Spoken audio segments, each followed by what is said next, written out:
Bon retour sur ce plateau d'Espace Miné de lundi à vendredi, 10h, 11h52. On vous le disait en ouverture ce matin, nous marquons un arrêt dans le cadre de Mardi Entrepreneuriat. Nous marquons donc un arrêt pour nous poser une question. Comment faire pour diriger une entreprise avec succès? Je commence par notre expert en entrepreneuriat, Joseph Zambo. Joseph Zambo, la question est toute simple et nous avons eu pour prétexte le fait que plusieurs entreprises ont été créées au Cameroun et dans bon nombre de pays africains et même partout dans le monde, par moment même avec un capital très intéressant. Mais au bout d'un an, au bout de 2 ans ou de quelques années, l'entreprise tombe. Comment gérer une entreprise avec succès? Comment d'abord savoir qu'une entreprise a du succès? D'accord. Bon, moi, je pense qu'il y a 2 regards qu'on va apporter à cette question. Il y a déjà ce que dit la norme, selon le côté académique. Il faut absolument, c'est basé sur cette étape, selon ce qu'on nous apprend pour avoir une entreprise et la diriger de la manière qu'il faut. Donc, il faut avoir une bonne vision et une stratégie claire. Il faut bien organiser et planifier son activité. D'abord, une bonne vision et une stratégie claire. Oui. Maintenant, bien s'organiser et planifier. Donc, on a une bonne vision, une bonne stratégie, on organise bien, on planifie bien et on développe maintenant la ressource des personnes qui vont travailler dans l'activité. On se concentre donc prioritairement sur la satisfaction client. Parce que l'objectif d'avoir une entreprise, c'est de satisfaire la cible, la clientèle. Et après maintenant, il faut innover et il faut rester agile dans son activité. Il faut bien gérer les aspects financiers. Parce qu'une entreprise qui n'a pas une bonne stabilité ou une bonne santé financière, cette entreprise risque d'être qualifiée de ne pas être en bonne forme. Donc, et c'est la faillite. Et c'est la faillite. Et de l'autre côté, maintenant, il faut développer maintenant le réseau, la visibilité pour conclure avec la 7e partie. Et maintenant, nous sommes sur le terrain. On pense que d'une manière pratique, les entreprises ne sont pas gérées parce qu'on a à la tête des personnes incompétentes. Ah bon? Vous êtes direct? Non, ça je suis clair. Parce que c'est très difficile. Comment on reconnaît un manager, un chef d'entreprise incompétent? Bon, déjà, il y a plusieurs types de management qui existent. Bon, maintenant, dans notre pays, c'est beaucoup plus le management directif que les gens emploient plus. Et ça, c'est très compliqué lorsqu'on n'a pas assez de compétences et qu'on veut donner des ordres. Parce que donner des mauvais ordres aux personnes compétentes que vous avez dans une boîte, c'est rendre tout le monde, on peut dire, stupide. Mais quand on a un management participatif, ça, c'est un style de management qui permet à ce que toutes les têtes pensantes ou tous les cadres de l'entreprise, chacun selon ses compétences, puissent intervenir pour la planification, l'organisation et la gestion de la boîte. Mais donc, pour moi, un manager donc, qui est incompétent, c'est celui qui n'écoute pas. Au moins, c'est des personnes que lui-même il a recrutées parce qu'il pensait que ces personnes étaient compétentes. Et la suite, c'est qu'on va juste faire parce que le boss a dit. Et à la fin, quand ça tombe, chacun prend ses clics et ses claques et part. Merci Joseph Zambour. On passe la parole à un chef d'entreprise également qui est sur ce plateau. Nko et Bobissé, vous êtes dans votre élément parce que vous êtes à la tête de plusieurs entreprises. Répondez clairement à la question posée. Comment gérer une entreprise avec succès? Merci à la question posée. Je voudrais pouvoir l'aborder sur 3 petits aspects. Allez-y. J'ai eu le privilège d'être d'abord salarié dans une multinationale. Donc, à succès, pour ne pas, c'est une très grosse multinationale, pas la peine de faire la publicité ici. Donc, qui m'a permis de travailler autant bien au Cameroun qu'à l'international, dans de nombreux pays. Et j'ai vu la rigueur avec laquelle les différents départements étaient gérés. Donc, pendant on va dire à peu près une bonne dizaine d'années, j'ai eu le temps de faire mes classes. Et je me suis appuyé sur cette expérience où je suis entré dans le top management de cette entreprise internationale pour pouvoir retracer ou alors m'inspirer de cela pour pouvoir recréer mon entreprise à moi. Et je voudrais pouvoir rassurer les téléspectateurs et surtout nos nombreux clients que notre registre de commerce date de 2010. Donc ça fait 14 ans que je suis chef d'entreprise et que nous maintenons le cap. Ça n'a pas toujours été facile, pour être honnête. Nous avons eu des hauts, nous avons eu des bas. La première chose, lorsque nous sommes décidés à nous constituer une entreprise avec un bon capital financier, un capital humain considérable, parce que je voulais absolument dupliquer le modèle de la multinationale pour une entreprise camerounaise, de droit camerounais. Donc, mais au départ, il y a eu beaucoup, je me suis rendu compte très rapidement, au bout de 2-3 ans, le chiffre d'affaires a été s'améliorant d'année en année, mais j'avais toujours une sorte d'insatisfaction parce que je me suis rendu compte qu'il y avait de l'enthousiasme. Il y a eu beaucoup d'enthousiasme au début. Je pensais que c'était juste, il s'agissait de sortir un business plan et puis mais il y a une réalité du terrain qui est évidente et qu'il faut prendre en compte. Non seulement l'offre elle est réelle. L'environnement économique n'y est pas forcément parce que le Cameroun connaît des turbulences sur lesquelles on n'aura peut-être pas le temps de développer sur le plateau.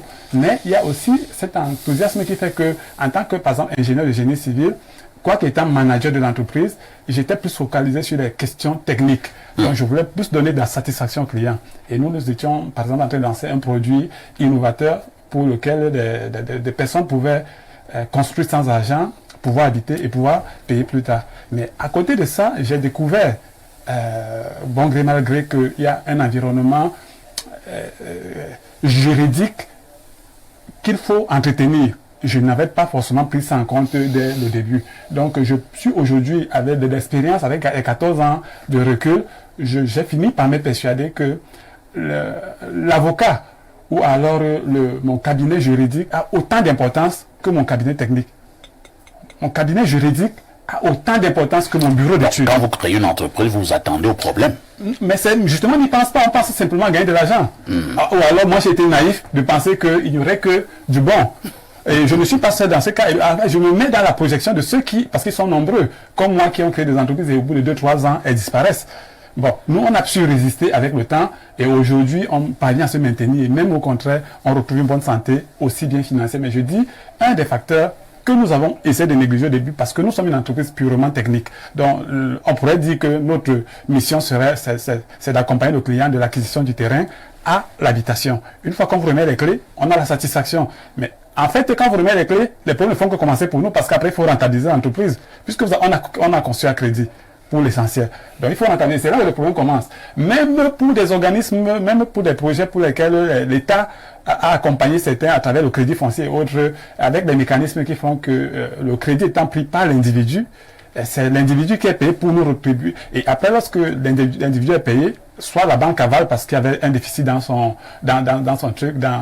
compte, soit on se retrouve dans une situation. Bon, bref, il y avait le côté juridique que nous avons négligé, que nous pensons qu'aujourd'hui, il est aussi important. En fait, après, on a le compartiment financier, la comptabilité. C'est-à-dire qu'une entreprise ne peut pas se gérer, en fait, une entreprise qui se veut prospère ne peut pas se gérer simplement comme une épicerie dans laquelle on pourrait rentrer tous les matins à la caisse. Donc, nous, moi, j'ai vu certaines entreprises, c'est-à-dire un patron sort le matin, il revient avec 14 heures, il dit appelez-moi la caissière. La caissière vient, tu as combien là-bas? La caissière dit boss, il y a 328 000, apportez-moi ça. Et il le fait régulièrement. Alors, un patron qui fait par exemple cela, est-ce que l'entreprise peut tenir? Non, ça c'est clair que ce sera très difficile qu'elle tienne. Mais non pas pour dire que nous ne le faisons pas nous aussi. Mais on peut le faire, mais dans un cadre, dans un budget qui est établi. C'est-à-dire que en début de semaine ou en début de mois, nous avons un plan de travail avec des projections, mais il peut y avoir des urgences chemin faisant qui vous obligent à redéfinir. Même au cours de la journée, on peut sortir le matin faire la réunion technique à 7h, 8h pour mettre les équipes en route. Mais il se trouve qu'on a un accident sur un chantier qui nous oblige à déporter la recette ou alors que le budget qui était... Pour intervenir en urgence. Mais ça, c'est des cas vraiment exceptionnels. Très bien. Mais lorsque ça ne devrait pas être énorme. Non, ça c'est clair que si on n'a pas un tableau de bord clair de la ressource financière, c'est pour ça que je parlais du rôle de la comptabilité. Et donc je disais... Vous allez chuter. Oui. La première, donc l'expérience comme salarié, dans un grand groupe, l'expérience comme entrepreneur, mais après aujourd'hui, l'expérience comme président de parti politique. C'est-à-dire que l'avenir, comment est-ce que je pense, comment garantir la prospérité aux entreprises de droit camerounais. Donc du coup, nous avons un tableau. C'est vrai comment un parti politique est une entreprise. Nous, c'est une entreprise politique. À la différence que nous avons pas forcément les mêmes missions, mais c'est une entreprise politique. Donc, et je pense que mon entreprise personnelle m'a donné des qualités managériales fortes qui me permettent aujourd'hui de maintenir la cohésion de notre jeune parti politique. C'est ça qu'au bout à moins d'un an, on va dire bientôt 10 mois que nous existons, nous avons déjà couvert quasiment, nous sommes présents sur environ 23, parce que nous avons entamé le diocèse, sur les 23 diocèses que compte le Cameroun. Donc, comme pour dire que nous avons couvert à peu près aujourd'hui plus de 100 communes dans lesquelles nous avons des représentations qui existent. Mais pour revenir à la question, comment faire pour... Vous allez chuter, monsieur, encore. Oui. Donc, je vais simplement chuter en disant qu'il faut de la rigueur.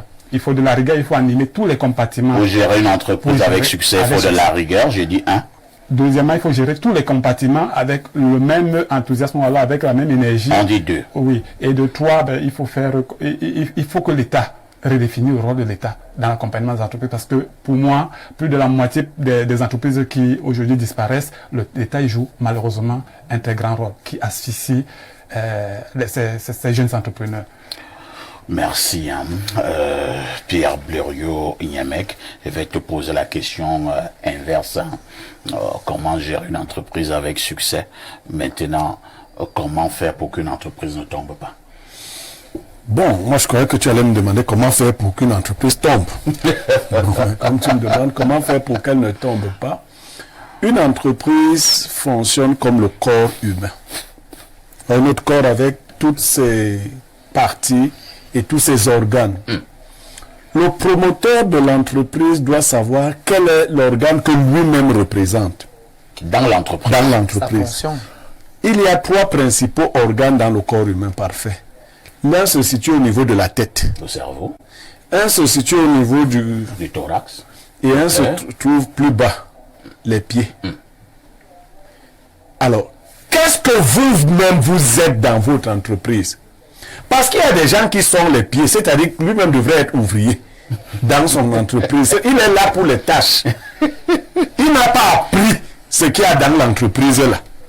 Mais dès lors que vous inversez ces rôles-là, ça vous amuse par exemple. Le père Fotio a créé de très grandes entreprises. Mais parce qu'il savait faire jouer aux gens leur rôle. Fotio Victor n'était pas souvent PDG de... Non.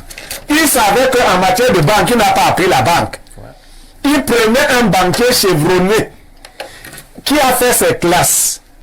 Et lui, il te mettait là. Il te disait, bon, c'est ça que je t'ai envoyé faire. Mais nous, comment nous gérons nos épiceries? Vous avez une idée. Peut-être les jeunes, il y a des gens qui ont des belles intuitions. Mais ils se mettent eux-mêmes à la mauvaise place.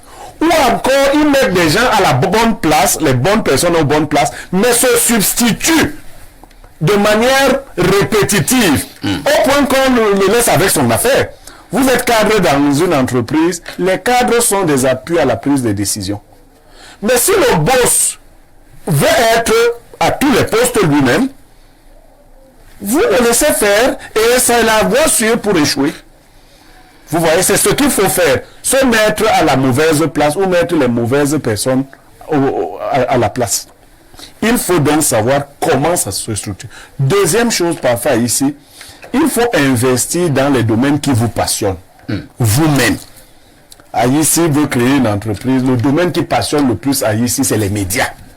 Ça, c'est clair. Mais tu vas maintenant, tu te retrouves dans un domaine où les gens vont te tromper parce que tu connais même pas le B à bas. Tu es encore sûr d'échouer.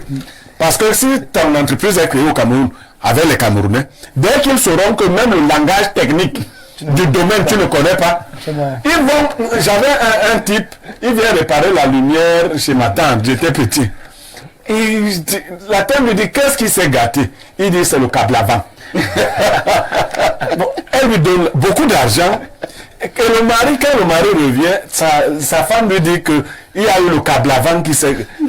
Le mari dit que... il a convoqué le jeune homme. Et le jeune homme dit non, il a dit que c'était le câble qui était avant. Et c'est ça qui a fait autant d'argent. Câble avant. Donc, si vous ne maîtrisez pas le domaine dans lequel vous vous lancez, vous voulez faire des investissements en agriculture. Aujourd'hui, on a beaucoup de créneaux pour se former. Vous pouvez vous former même en ligne. Il faudrait que vous connaissiez vous-même le B à bas. Si vous ne connaissez rien d'un domaine, vraiment n'allez pas là-bas. Sinon, peut-être donnez votre argent dans un service juridique. On dit que bon, vous avez, si c'est une entreprise de parts, vous pouvez prendre des parts sans maîtriser. Très bien. Mais si c'est pas une entreprise de parts, si vous investissez en tant que personne, rassurez que vous-même, vous avez une moindre connaissance du domaine. Bernardo Basson, Blériot a appuyé sur un aspect là tout à l'heure. L'un des facteurs des échecs de nos entreprises est que le principal manager ou alors le créateur met à des postes des hommes qu'il ne fallait pas. Ou alors, il met des bonnes personnes à ces postes-là et lui-même, il se substitue en ces personnes. L'entreprise va tomber. C'est possible, c'est humain, parce que parfois l'argent monte à la tête et les personnes qui ont plein d'argent parfois se prennent pour des démiurges et estiment qu'elles connaissent tout. On ne peut rien leur opposer, on ne peut rien leur imposer, on ne peut rien leur suggérer. Il faudrait faire ce qu'elles pensent comme elles pensent, bon gré, mal gré, bien ou mal, il faudrait faire cela. Mais je ne voudrais pas prendre une posture grave parce que je n'ai pas beaucoup d'actifs en entrepreneuriat. Les 2 business que j'ai lancés ne se sont pas bien passés.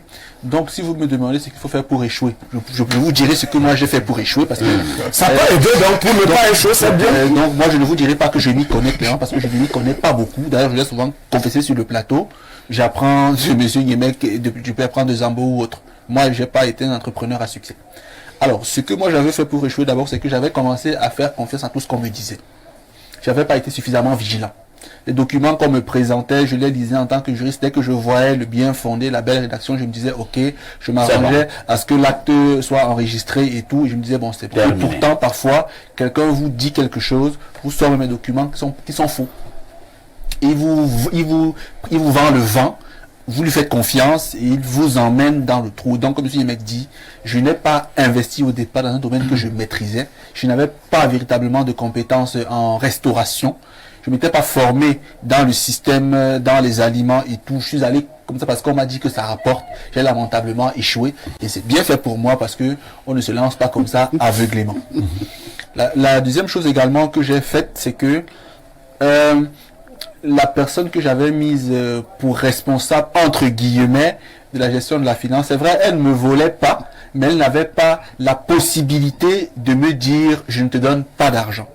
Puisque c'est mon fils aîné, dont je parle souvent ici. C'est une entreprise familiale. Oui, c'est mon fils, c'est mon premier fils Ngassam. Il y a 2 ans, donc il avait 17 ans. Donc quand tu l'appelais Ngassam, tu disais papa. Oui. Tu l'apportes ma ceci. Voilà. Quand je lui demande où est la sacoche, il me regarde comme ça, comme pour me dire. Tu veux dire encore que non, c'est pas bien. Je lui dis, c'est pas ton argent. Vous voyez, il fait la mine. Et donc je lui dis, donne-moi ça. Donc parfois je faisais. C'est ça qu'on appelle gestion épicière. Et donc j'avais très mal fait. Mais je voudrais évoquer un seul aspect ici, celui que je connais un tout petit peu mieux. C'est l'aspect juridique de la vie en entreprise parfois ici. Au départ, beaucoup de personnes pensent que leurs idées sont absolues et que leurs amis ou partenaires peuvent faire l'affaire. Il faut procéder à une vérification cohérente des personnes avec qui vous allez pactiser. Il faut faire des contrats d'associés. Il faut faire des pactes d'actionnaires pour éviter de vous faire entourlouper par vos potentiels amis. Deuxième chose, là je montre là où le juriste peut vraiment aider à l'entreprise. Votre entreprise a beaucoup de dettes. Vous ne savez pas comment éponger la dette. Ça vous pèse dessus. Vous appelez votre juriste et il vous dit, je vous emmène vers une microfinance qui va vous aider dans la facturage. La microfinance achète votre dette à un certain prix et vous lui remboursez de l'argent progressivement. Le juriste aide. Autre chose, la négociation. Parfois, on a plein d'argent, on est impatient, On veut que les choses se fassent juste parce qu'on a plein d'argent.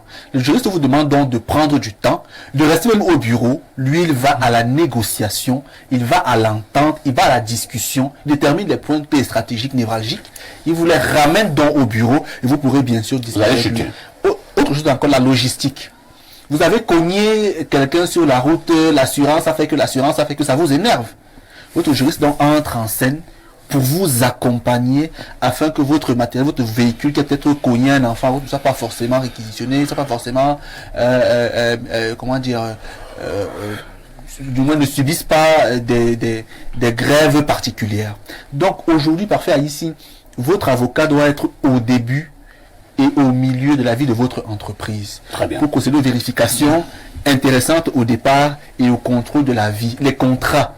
Beaucoup sont lésés dans les contrats, on vous colle des procès avec un meilleur juriste. Voilà pourquoi monsieur Nkor disait tout à l'heure que l'aspect juridique est fondamental. Est autant important que l'aspect technique dans une entreprise. Mais ici, eux, ils ont peur de payer parce que l'avocat coûte cher, ils préfèrent utiliser... Vous également, les avocats baisser les prix. On baisse quoi? Les prix.